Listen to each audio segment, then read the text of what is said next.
Configuring port forwarding in the Edgemark. Today we're going to explore setting up port forwarding in the Edgemark device for a single port number on the WAN side of the Edgemark. We'll use the Edgemark's primary WAN IP address and one port number, one Layer 4 protocol, TCP, and forward all traffic that arrives at that socket on the WAN side of the Edgemark to a specific socket on the LAN side of the Edgemark. We have in our example today, we have an IP PBX with a web server built-in GUI running at the LAN side IP address of 192.168.1.200, port number 443 for HTTPS access.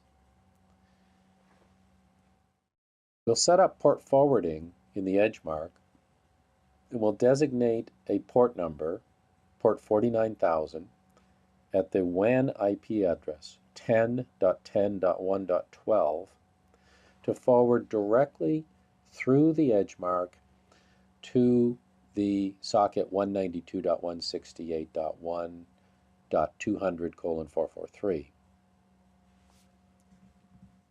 Let's take a look at how to configure this. We begin by clicking on NAT and checking that Enable Dynamic NAT is turned on. There are no set up private networks. That means that all internal traffic experiences NAT. We click on port forwarding, and we now need to add a port forwarding rule. In a later video, we will explore adding an any protocol rule. In that scenario, we will use sub-interfaces to set up an additional WAN side Edgemark IP address. Today we're using the primary IP address of the Edgemark, the TCP protocol, and a specific port that we know, port 49,000. If you need this to be a publicly accessible server, then you have to be able to forward well-known port numbers. Because the graphical user interface of this IP PBX does not need to be a publicly available location, we can choose any port number on the WAN side and make a note of it. So we enter the IP address on the LAN side and the LAN side server port number, and we're now ready to submit this rule. So the rule is now enabled.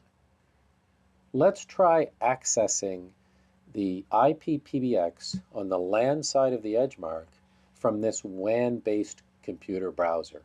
We type in HTTPS and the WAN side socket information. The Edgemark automatically forwards us to the internal socket, and we're able to log into our IP PBX, configure it. Note that in the browser window we see the WAN IP address and the designated WAN port number.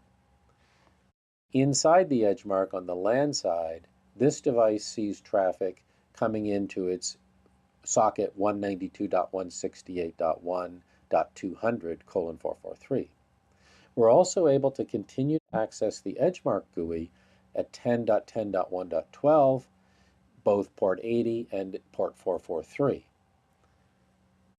Port forwarding in the Edgemark, very convenient feature, set up in this scenario using the WAN IP address of the Edgemark device. In the next video, we'll look at combining sub-interfaces with any traffic coming to the sub-interface IP address being forwarded to an internal server. We'll also discuss the relationship between pass-through rules and port forwarding.